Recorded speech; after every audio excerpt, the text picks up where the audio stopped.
Video में आगे बढ़ने से पहले मैं आपको एक बात साफ साफ बता देना चाहती हूँ। अगर आपको लगता है कि मैं आज की वीडियो में आपको कोई ऐसी ट्रिक बताने वाली हूँ जिससे आपकी ज़िंदगी रातों रात बदल जाएगी, शायद आप निराश हो जाएंगे। क्योंकि जर्नलिंग कोई जादू नहीं है और मुझे नहीं लगता कि कोई ऐसी ट्रिक बनी है जो आपकी मेहनत के बगैर आपकी ज़िंदगी बदल दे।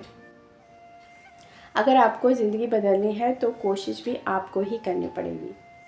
लेकिन हाँ, मैं अपने अनुभव से इतना ज़रूर कह सकती हूँ, लिखने से चमत्कार नहीं होते, लेकिन लगातार लिखने से जो हमारी ज़िंदगी में बदलाव आते हैं वो कभी कभी किसी चमत्कार से कम भी नहीं लगते। बस एक बात याद रखिए, एक दिन लिखने से कुछ नहीं होता। अगर बदलाव चाहिए तो लिखने की आदत को हमें अपनी ज़िंदगी का हिस्सा बनाना पड़ेगा। शुरुआत 10 मिनट से भी हो सकती है। लेकिन अब सवाल आता है कि आखिर लिखें क्या? यही सवाल कभी मेरे मन में भी आया था। जब मैंने पहली बार जर्नलिंग के बारे में सुना तब मुझे समझ ही नहीं आया आखिर ये होता क्या है। जर्नलिंग शब्द सुनते ही मुझे लगता था कि ये कोई बहुत कठिन चीज़ होगी, शायद इसमें बड़े बड़े शब्द लिखने पड़ते होंगे, शायद कोई ख़ास तरीका होगा, इसलिए मैं शुरुआत कर ही नहीं पा रही थी। मैं डायरी तो लिखती थी, लेकिन मैं डायरी में लिखती थी कि आज मैं कहाँ गई, आज मेरा दिन कैसा गया, आज मैंने क्या खाया, किसने मेरा दिल दुखाया, किसने मुझे खुश किया। यानी मैं पूरे दिन का अपना हिसाब लिख देती थी। लेकिन मैं लोगों को ये कहते सुनती थी कि जर्नलिंग से उनकी लाइफ बदल रही है, बदल चुकी है। तो मैं सोचती थी आखिर वो ऐसा लिखते क्या हैं। और अगर आपके मन में भी यही सवाल है तो शायद आप भी वहीं खड़े हैं जहां कभी मैं थी।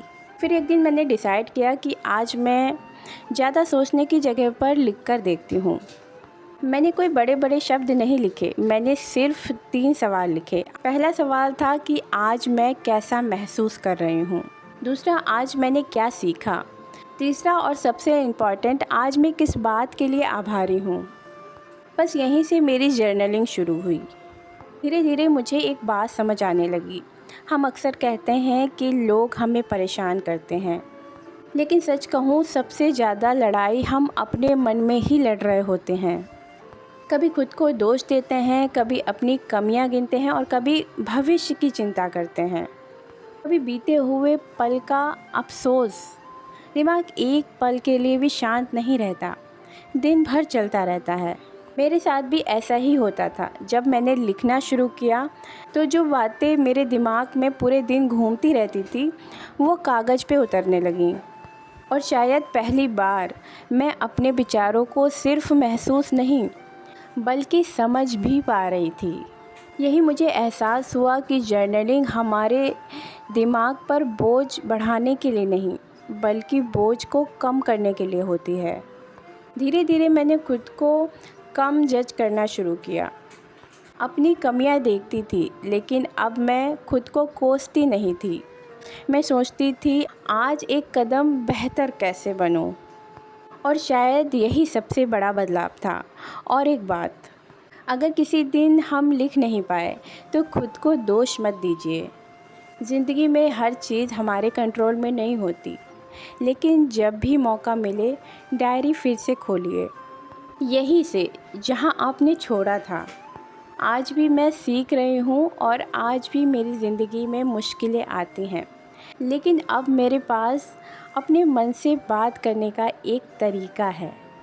अगर आपने जर्नलिंग अभी तक शुरू नहीं की तो आज सिर्फ एक लाइन लिखिए, आज मैं कैसा महसूस कर रहा हूँ। बस इतनी सी शुरुआत कीजिए, क्योंकि कई बार बड़े बदलाव बहुत छोटी सी शुरुआत से शुरू होते हैं। अगर आज का वीडियो आपने यहाँ तक देखा है तो कमेंट में सिर्फ एक बात लिखिए, आज से शुरुआत। शायद आपका यही एक शब्द आपके नए सफ़र की शुरुआत बन जाए। दोस्तों, आज का वीडियो आपको ज़रा भी इन्फॉर्मेटिव लगा हो तो प्लीज़ वीडियो को लाइक कर दीजिएगा और जो लोग चैनल पे न्यू हैं चैनल को सब्सक्राइब भी कर दीजिएगा। फिर मिलते हैं एक नए वीडियो के साथ, तब तक के लिए खुश रहिए, अपना ध्यान रखिए। धन्यवाद।